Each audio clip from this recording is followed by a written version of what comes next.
பெண்ணடிமைத்தனம்ங்கிறது இந்திய சமூகத்துல எல்லா இடத்துலயும் கிடையாது. எந்த குடும்பத்தில் ஆண்களை சார்ந்து பெண்கள் வாழ்கிறார்களோ அங்கதான் பெண்ணடிமைத்தனம். நீங்க எங்க இருக்குன்னா நிலவுடைமை சமுதாயத்தில் இருக்கும், ஆதிக்க ஜாதியில் இருக்கும். அந்த பெண்கள் வீட்டு வேலை செய்வது, குழந்தை பெற்றுக் கொள்வதை தவிர வேறும் கிடையாது.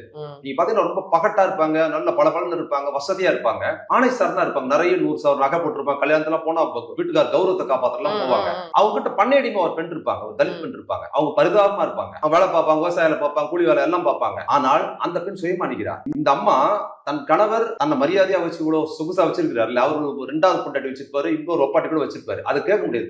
கேட்டா அடுத்து வெளியே தட்டி விட்டுருவாரு. வெளியே தட்ட ஒரு வேளை சோறு சாப்பிட முடியாது, சூசைட் பண்ணிப்பாங்க. அப்ப எங்க அடிமைத்தனம் அங்கதான் இருக்கு. கூலி வேலை பாக்குறாங்களா, அவங்க பண்ணை அடிமை அம்மா அப்படி நிக்குதுல, அந்த அம்மா கௌரவமா இருக்கும். அந்த அம்மா சுய சம்பாத்தி, அவங்க ஆணை சார்ந்து இருக்கிறது இல்ல. மாலை வீட்டுக்கு போச்சுன்னா வீட்டுக்காரர் குடிகாரா இருந்தா கூட குழந்தைங்களை அந்த அம்மா காப்பாத்திடும். அங்க பாத்தீங்கன்னா ஆண் பெண் அடிமைத்தனம் கிடையாது, அங்க ஆண் பெண் சண்டை இருக்கு. ஆண் பெண் சண்டை வேறு, ஆண் பெண் அடிமைத்தனம் வேறு. சண்டை இருக்கிற இடத்துல அடிமைத்தனம் இருக்காது மேடம். அங்க அமைதியா இருப்பாங்க, அடிமைத்தனம் இருக்கும். இங்க பேசக்கூட முடியாது. இங்க 2 வார்த்தை திட்டினால வீட்டுக்குள்ள வச்சு குடிச்சிட்டு புருஷன் அடிச்சான்னா அந்த அம்மா ரொம்ப புதுசா இருக்கு. அடுத்த நிமிஷம் ரோட்டுக்கு வந்துடும். ரோட்டுக்கு வந்து மரியாதை உள்ள மரியாதை நீ வாடா வெளியா.